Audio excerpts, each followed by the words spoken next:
Barack Obama's long-awaited visit to Australia last week was not only a blink-and-you'll-miss-it affair, it was surrounded by the kind of security that meant very few Australians even got a glimpse of the fleeting president.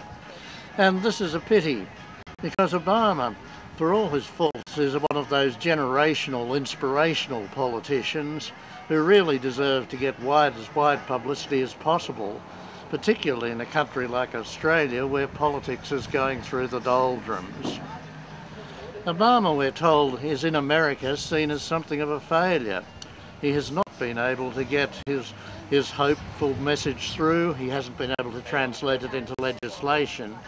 But that's hardly his fault. He's surrounded by a group of naysayers in Congress who make Tony Abbott look positively positive, and that's saying something. Obama has been frustrated again by that lowest common denominator politics, the politics of selfishness, self-interest, lack of vision, and lack of anything except personal greed. And that's, I'm afraid, rather what we're seeing in Australia, which is why a glimpse of Obama would have been so refreshing. One of the few people who got one, of course, was Tony Abbott. As opposition leader, he had to second Julia Gillard's message of greeting before Obama addressed the Australian Parliament.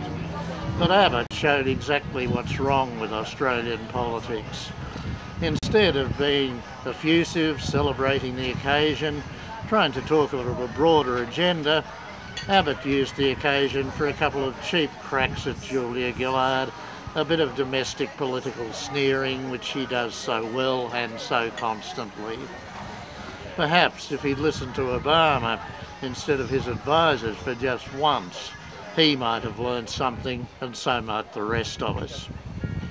I'm Mungo MacCallum.